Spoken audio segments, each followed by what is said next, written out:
So what we're going to do today is continue part 2 of our tools and terminology of psychic mediumship. In the last segment, we talked about the continuum of intuition. You know, that thing that starts with our instinct and goes through intuition, develops into psychic ability, on into mediumship and channeling. And we discussed the particular tools that were used at those levels of instinct, intuition, and psychic ability. And so today we're going to take a look at the tools and terminology of mediumship and channeling. There are not a lot of tools, but there are a lot of terminology. So I think I probably better start with the specific definition of a medium. A medium is an individual that demonstrates the ability to identify, describe, classify, and convey the messages of spirit from a particular source of information, whether it's a spirit or a being. There are some other terms for a medium: oracle, empath, clairvoyant, prophet, seer, discerner of spirits, or sage. With mediumship, there really generally aren't any tools required, but you can use them. You can continue using the tools that you might have used to open your psychic ability, like tarot or other things that you enjoy doing. Numerology, maybe something like the astrological information about the individual. You can start off there, and that will help you open up the energies and connect sometimes better to your client, especially if you have a client that isn't really familiar with mediumship and they have preconceived ideas about how things ought to be. Sometimes pulling out a deck of tarot cards is a good thing, just to show them that your information is matching up with what the cards say. It's up to you. I don't use any tools unless my clients beg me to, but they are useful, and they are just a way, as we said in the last segment, of just switching your brain from the left to the right. They are out of the analytical side of your mind into the intuitive side of your mind.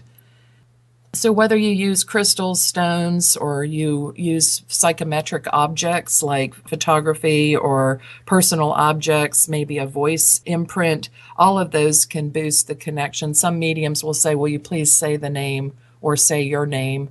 Just pick up on the vibration. Mediumship itself can be classified into two main categories. We have mental mediumship and physical mediumship.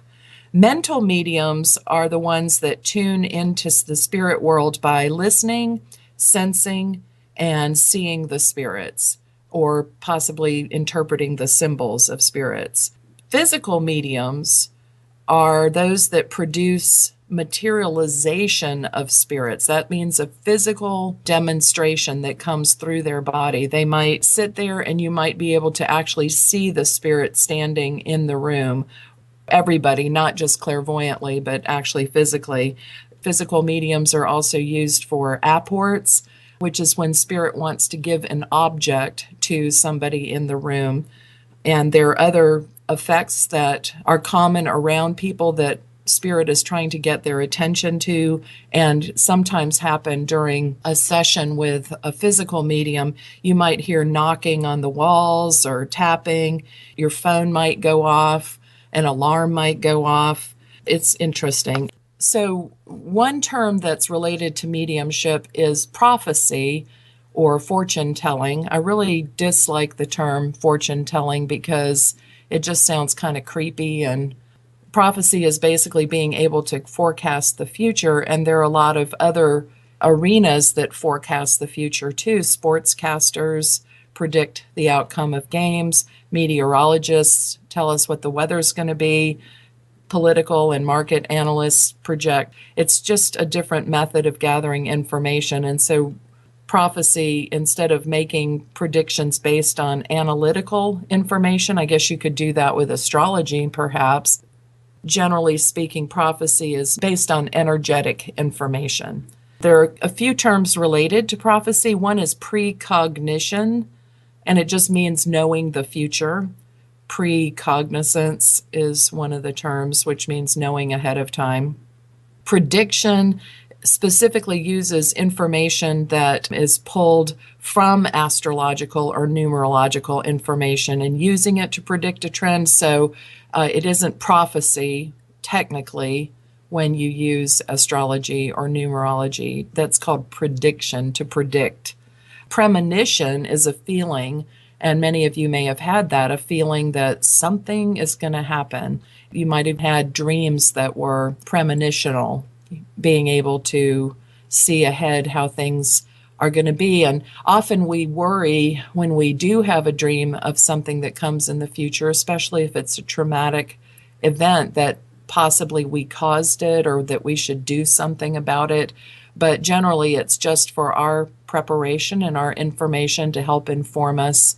I don't know if any of you have seen that movie, Sully, about the pilot that had the dream about his plane crashing before it actually did, and he was able to land the plane in the river. Prophecy is just looking ahead into the future, and you can feel the past, the present, and future, and you can go about as far as you wish with that as a medium. You can go all the way into past lives, and you can go all the way into future lives or between lives or wherever you wish to go with that. Channeling itself, the biblical expression for that is interpretation of tongues, or tongues if it's spoken in the language of the speaker. But in this particular case, channeling is conveying the messages of a spirit or discarnate being. Depending on the skill of the medium, their state of consciousness could be from a very lightly altered state where they're just kind of daydreamy and zoning out, all the way to what we call dead trance. It doesn't mean that the medium's dead. It just means that their subconscious is taken over to the point that they become almost unconscious of the process and may have no recollection, or might even appear to be sleeping, like Edgar Cayce was. He was called the sleeping prophet because he would sit there and, well, lie there and diagnose people and tell them things that he wouldn't have been able to do in the waking state, because much of the time it was against his own personal belief, or it would have been kind of bizarre for him to ask himself, well, how do I know that, or question himself. So for him, he had to go all the way into a dead trance to do that. In the process of channeling, there's information that comes through that there's no way that the medium could have known themselves. So it's part of the evidentiary stream. It's part of the information that proves that the medium is connected to a genuine, authentic, real person. It's part of that evidence. I'd like to point out the difference between channeling and possession while we're at that. A lot of people are like, well, what's the difference between being possessed and being a channeler then? And it's kind of scary to people because they think, oh, that's just frightening. But it's a totally different scenario. There is duality in all things. And I would say that channeling and possession are at opposite extremes. Channeling is when a higher being speaks through a medium with their express permission and with the assistance of their guides, and is usually done, generally speaking, through someone who's developed their gifts, although there are spontaneous channelers too. And you probably have heard some of the famous channels of our day. Esther, aka Abraham Hicks, Daniel Scranton, he channels an array of beings and ascended masters. Mike Dooley, he's tut.com, and they're mediums that channel the boy Eric. Daryl Anka also channels Bashar. There's a ton of people that are doing channeling.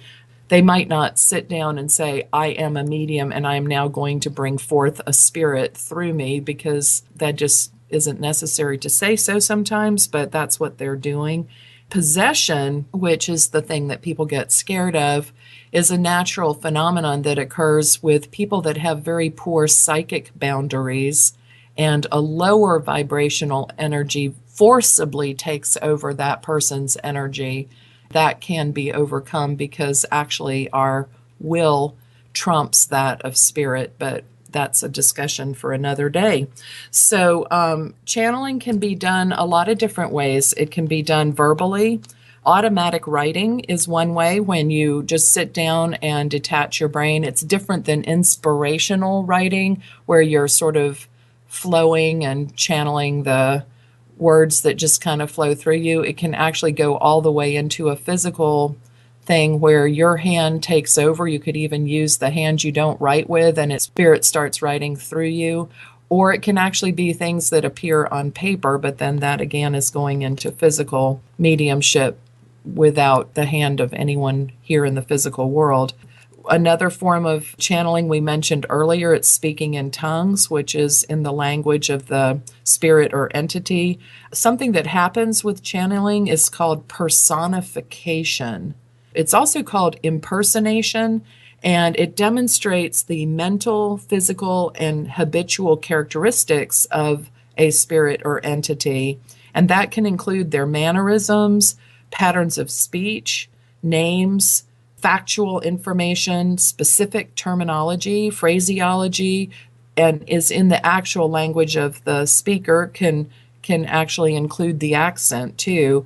And then, of course, it can be spoken in the language of the listener too. But personification is when you pick up the habits of the spirit that you're channeling for that person. I was doing a reading, I've mentioned this in another show. I've started to put on and pull off this ring on my pinky finger that I wear, and I don't do that. It's not a personal habit of mine to play with my ring like that. And I was channeling someone's, I believe, father. The person saw my confusion when I looked down and saw myself doing that. They went, "Oh yeah, he does that all the time." So I had picked up a mannerism that person had that characterized that. So that became part of the evidence for her that I was indeed speaking with that person.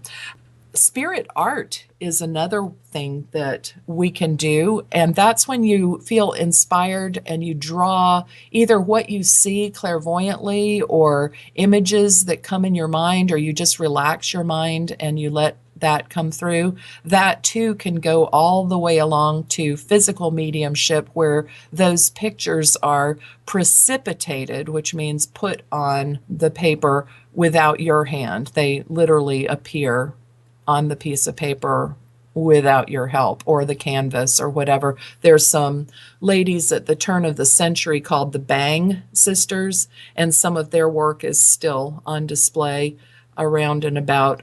They would sit there in trance and had a covered canvas, and when the canvas was revealed, it would have the picture of someone's relative or guide on the canvas.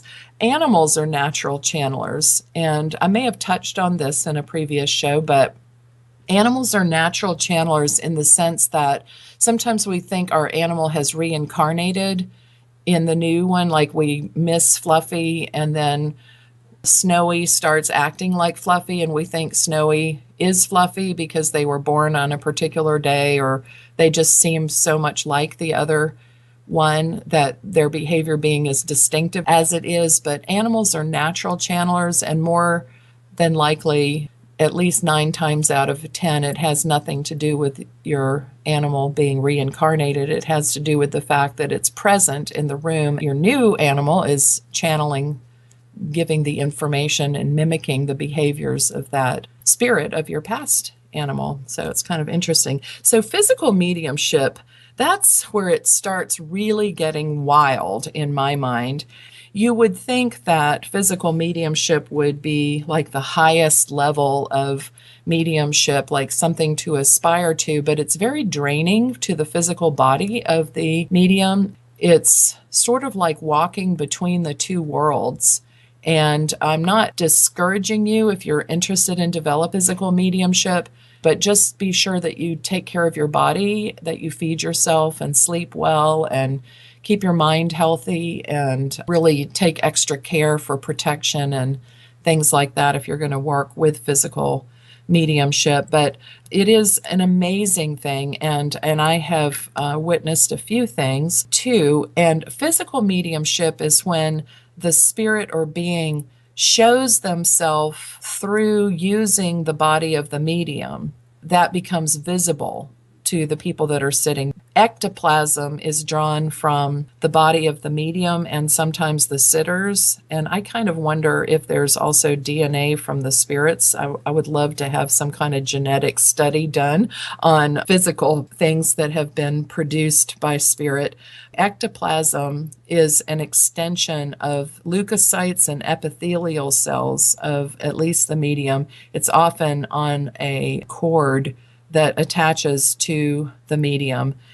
It can be seen by everyone in the room. Generally, it's done in full darkness or red light where there's just very little light because it's difficult for spirit to become physical, so it makes it easier if it's darker. But I know some mediums that I met that were teaching Arthur Findlay College of Psychic Science.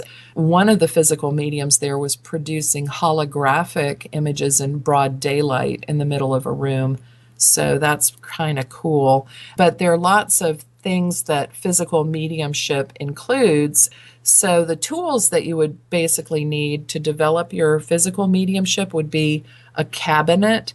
And a cabinet is an old term for just like a standalone closet, basically. It can be made out of curtains or it can be made out of wood or whatever. But basically the thought is that an enclosed space like a hallway or closet or something like that condenses the energies of spirit, makes it easier for that to occur. I personally don't want to sit in a cabinet or a closet, but some people do and feel more secure. Maybe it helps them wall off their stimulation from outside, make them less self-aware and more self-attuned. A cabinet is sometimes used to intensify the energies. Another tool that is often used by physical mediums is a trumpet. And a trumpet is basically like an aluminum megaphone that's collapsible. And it's usually pretty long, maybe about 3 or sometimes more feet. It can be shorter than that. And it's just this trumpet of aluminum. And as the medium works in a cabinet, a physical medium works in the cabinet, the trumpet will lift off the coffee table or floor or wherever it's sitting and move around the room attached to the medium by this rod or this cord. We call it a rod, ectoplasmic rod, and direct voice of spirit can come through the trumpet. So it's sort of like a spirit megaphone. And then, of course, if you're going to work with precipitation, which is things appearing without a human hand, like in the Bible when it talked about the finger wrote on the wall, that was a type of precipitation. The wall was the medium for that case. Some physical mediums have developed, and I have to mention Hoyt Robinette, a phenomenal physical medium. His work is spectacular. And as he works, he puts blank index cards in a basket full of pens and markers and paint and that kind of thing. And they're just checked before they go in the basket. The basket is light tight and it's covered and it's set down by one of the people that are sitting in the circle. He gives some messages, and when that is done, the basket is opened and each person in the circle that was waiting has a particular picture that covers the front of the card and the names of their guides and loved ones on the back. It's just an amazing evidence of Spirit's presence and capacity. I really admire him for developing his skill to that level. There are other physical mediums, and precipitation has been a common phenomenon for centuries. It's not new. So another one is apports, and that's basically when a physical object sort of, you would think of it as dropping out of the sky. It's a materialization of an object for somebody in a circle that's working with a physical medium. It could be a stone or a crystal. It could be food. It could be whatever, but it's called an apport. And there's an asport, A-S-P-O-R-T, and that is the dematerialization of an object. So maybe there's an object in the room and then it just dematerializes. Bilocation is a possibility with physical mediumship, to be seen in two places simultaneously. There are some documented cases of that. Dematerialization itself is when a physical object absolutely dematerializes, and it's just like you see on Star Trek or something like that. And I had one occasion when I was meditating, there was a physical cat that was present in my room. I talk about this on another show, so I'll keep it brief, but while I was meditating, it had manifested, materialized in my room. And when I woke from my deep trance that I was in and turned on the light, it jumped off the side table and dematerialized and blew my mind in the process. So I don't work on my physical stuff right now. I have other things. I'm trying to develop my curriculum for my certification program and teaching and speaking and and readings. So right now I'm not working on my physical mediumship. There's dermography. Dermography is when letters or marks appear on the skin, sort of like a tattoo, and they can last just a few days or maybe just an hour or so. Discarnate is a term for being out of the physical body. So there's incarnate or incarnate and discarnate, which means out of body. Direct drawing and painting is what we talked about with the Bang sisters. It's when a physical picture appears on a blank object like a canvas or something like that. Direct voice is what we talked about with the trumpets. That's an audible voice of spirit that comes through the ethers that everyone in the room can hear. It doesn't have to be heard clairaudiently. It can be heard actually. Ectoplasm and teleplasm are those epithelial cells and leukocytes that are drawn from the bodies of the mediums and sitters, and they are there to demonstrate a physical appearance. They actually weighed a medium that was known for physical phenomenon in the late 1800s, early 1900s, and the medium lost 30 pounds, and the apparition or the spirit that appeared was 50 pounds. They actually weighed 50 pounds, which is pretty amazing to think about that. I would have loved to be present for that, although I would not have wanted to be the medium because I would have had to take that weight back, and that would not be fun. So anyway, I would have liked to just leave that 30 pounds in spirit. That would have been just fine. Emanation is a word, and you've heard the term it emanates. It emanates from the body of the medium, and it could be the direct voice that comes that isn't using the vocal cords of the medium. It could be light that's being seen or colors that are being seen. Anything that emanates is an emanation. And ideoplasm, it's kind of the same as ectoplasm, but it's because of the thought forms. And, we have that expression, thoughts become things.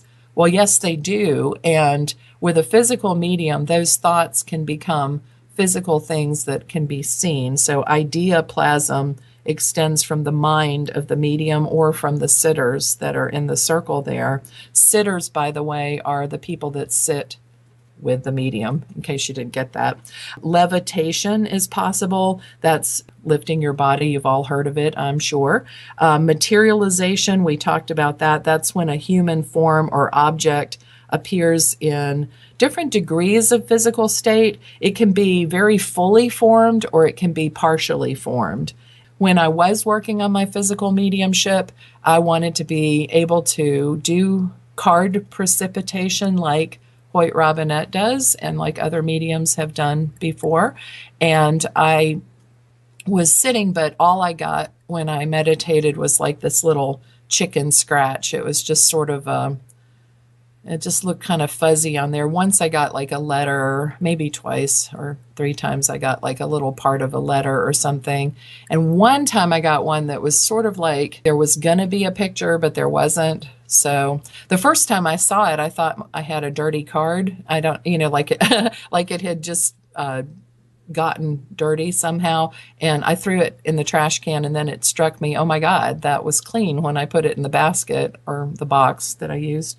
But anyway, so it's something to think about. It's interesting. Mirror writing can happen where a medium might write on a mirror or it might appear on a mirror, sometimes backwards, sometimes the right way. We talked about precipitation. We talked about the psychic rods, which are the ectoplasm that supports physical objects around the medium.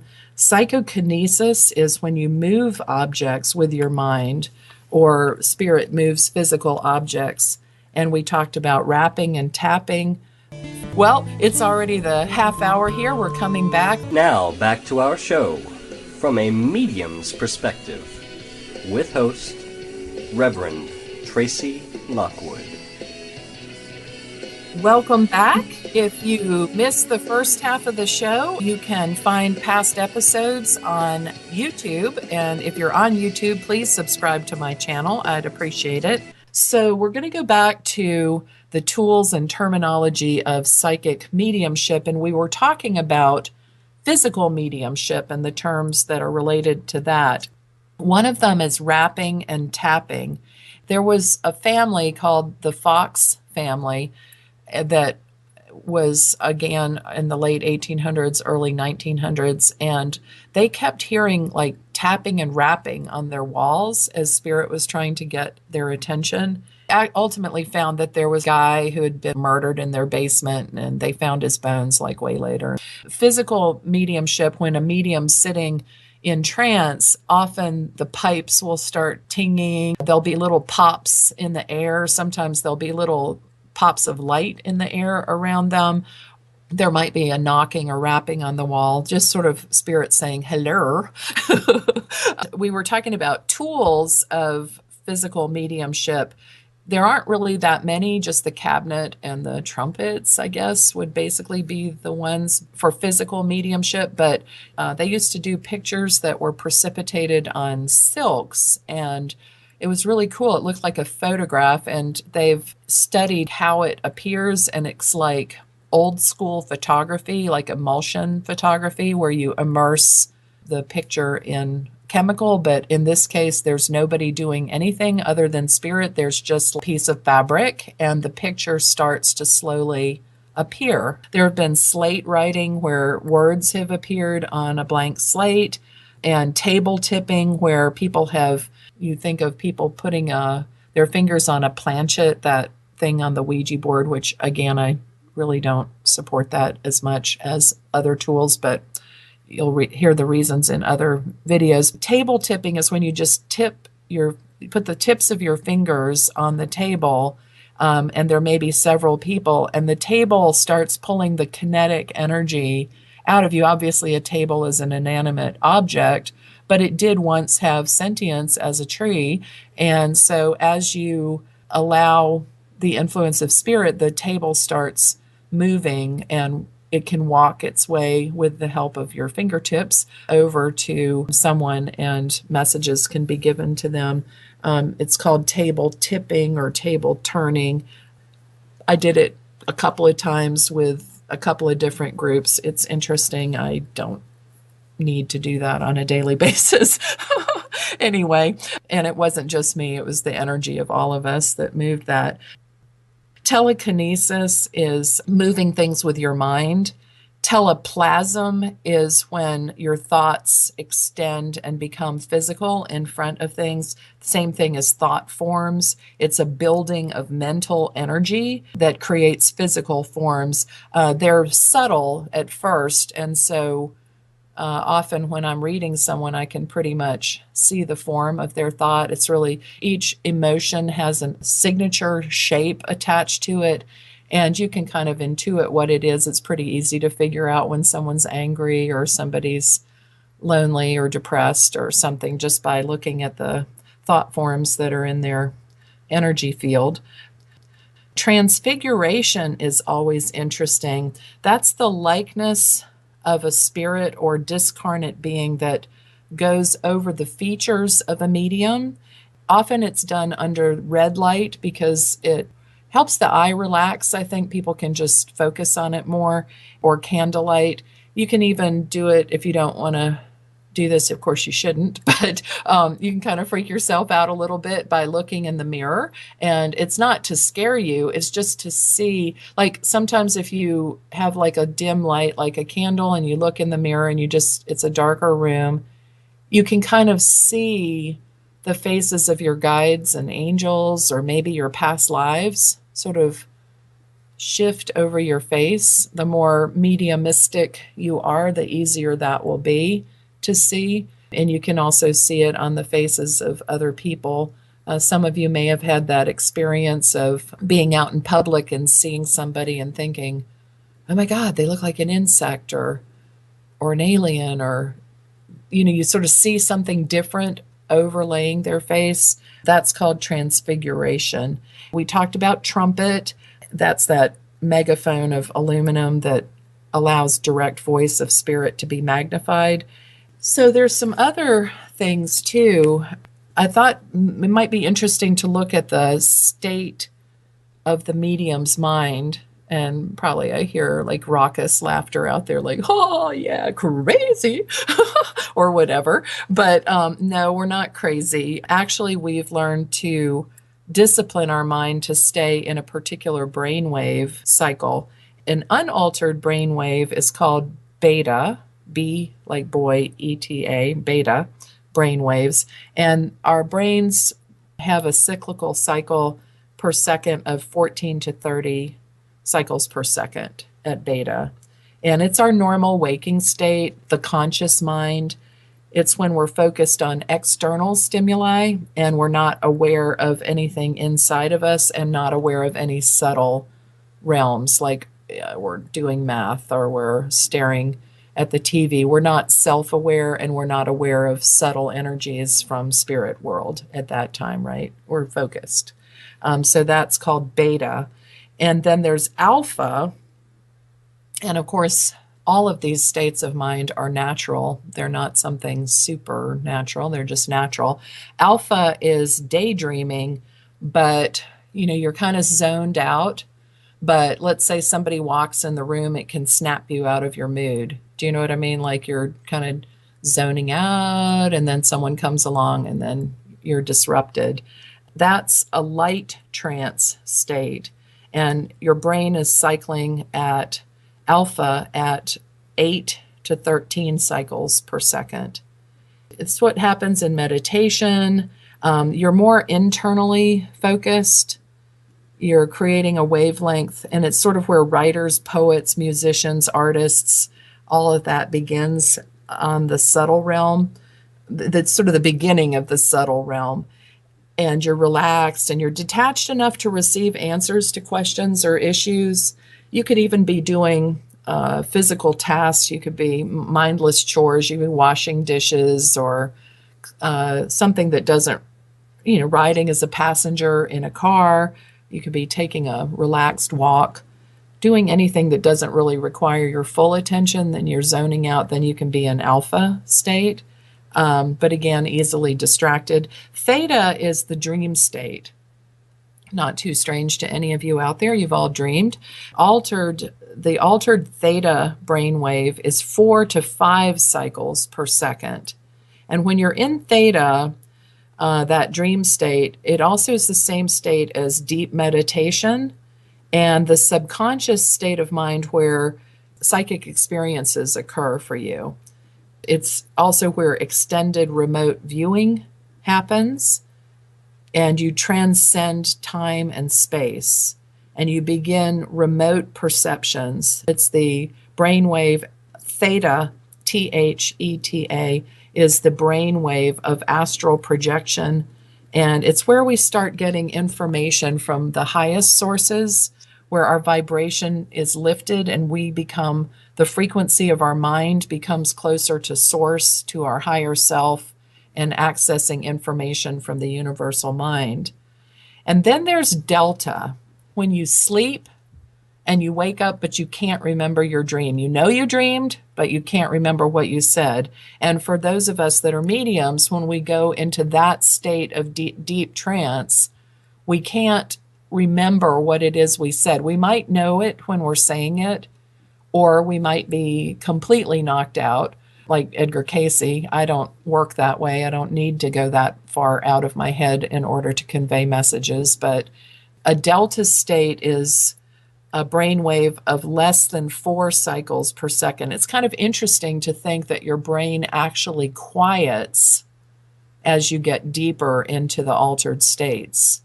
You would think being clairvoyant and clairaudient and hearing things and connecting to the highest wisdom in the matrix, that you would be sped up. But actually our brain wave slows and allows that subtle information through. Delta occurs in deep sleep and in profound states of meditation, and is also sometimes noted in people that are in a coma. So I guess it's like a self-induced coma. I never thought of it that way before. But anyway, highly individuals can recall their experiences when they come back from a state of delta. It's like returning from the dream state. Generally, though, people can't remember it. And so if you do decide to meditate and really go into that zone, then it might be interesting to record your sessions so that in case you spoke some words of wisdom that could save the planet or something, that it's, that it's heard. And you can master that state where you can hold those messages in your consciousness and still relay them to others. I'm maybe close to doing that. I like that state of mind.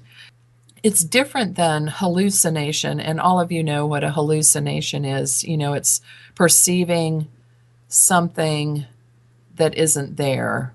Like people think they're seeing something, but they're not.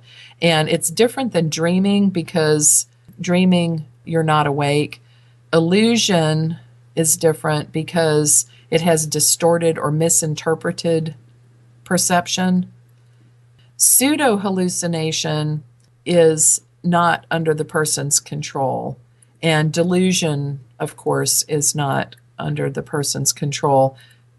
It's when they really believe something very serious and it's not so. And we've all heard of hypnosis. I won't go into that. I don't advise it when you're working with spirit.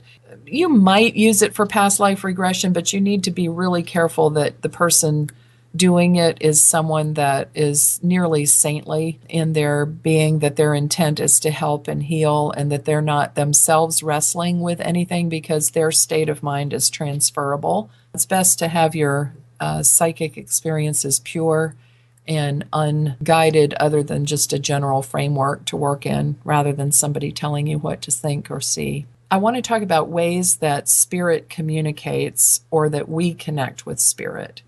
And one of them is impression. It's an impression on our mind or senses. It's a gut feeling regarding another person. It's a knowing. And impression is different from inspiration. Inspiration is a state of being where you are open to the influences, inspirations, and creative expressions of spirits or beings. It's a natural state for artists, musicians, writers, poets, scientists, etc. We talked a little bit about channeling, trance channeling. That's another way that information can be given. There's also trance healing, which is when you step out of your body or your conscious mind and focus on the light or focus on the higher realms and let spirit just use you as a conduit to heal the person. I got a chance to do that in some of my training, and was told, don't try to see what's wrong, like not like medical intuitive, like I can do that sometimes too. So my teacher was like, no, don't try to see what's wrong, just detach. And I did, and we weren't supposed to touch anyone. We were just supposed to detach, but let that energy flow through us. And in that trance healing, the person that was sitting beside me opened their eyes, my client, aka client, it was student, but whatever, and thought that I had knelt down in front of them and placed my hands physically on their knees, which were the part of them that was injured. I didn't know anything about their knees, and I hadn't done anything other than focus on the light. And so that was kind of cool to think that spirit was working through me to touch her knees and make them better, And, you hear about visions. Visions are basically a waking dream, or they're related to empathy. People have out-of-body experiences, astro travel, and then as they connect with people that are on the other side, they can experience what it was like for them to transition. People have life after death experiences. You've heard of that. we're all tied together with this silver cord. There are ways that spirit communicates with us. One of them is coincidence and synchronicity. They communicate with us through dreams and psychokinesis, like moving objects, flashing lights, etc. They give us signs like birds, feathers, animals, and our attention starts. We see a bird and we think of someone, or we find a feather and we feel like it's a blessing or a message. We might hear bits of conversation. We might see a billboard or a license plate, cloud shape, song, any kind of thing as a sign. Symbolism bridges the two worlds together. Like symbols are what connect the truth that we got in our dream with our conscious reality of it, and symbols are the bridge between the emotions of the spirit world and the words of the physical world. They're kind of, symbols are like a shorthand for spirit.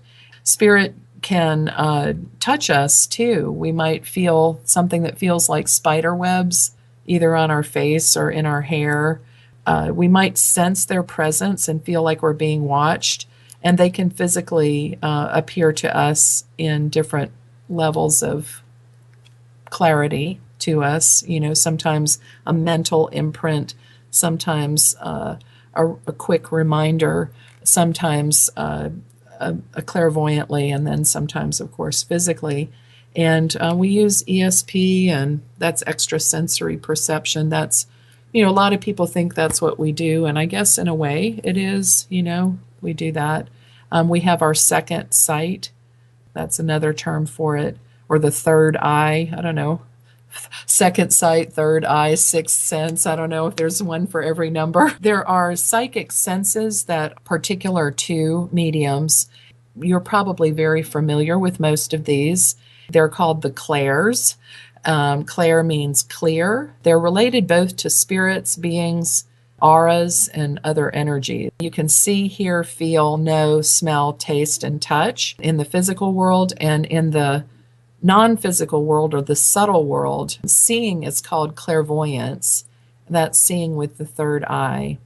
And hearing is called clairaudience. Feeling is clairsentience. And that is an emotional sensation from spirit, sensing the spirit, and its psychometry falls under clairsentience. Empathy falls under clairsentience. Aura sensing. And there's another one that is a little bit deeper than that, or more physical than that, and that's clairsentience, and that's the touch of spirit. That's a physical sensation from spirit.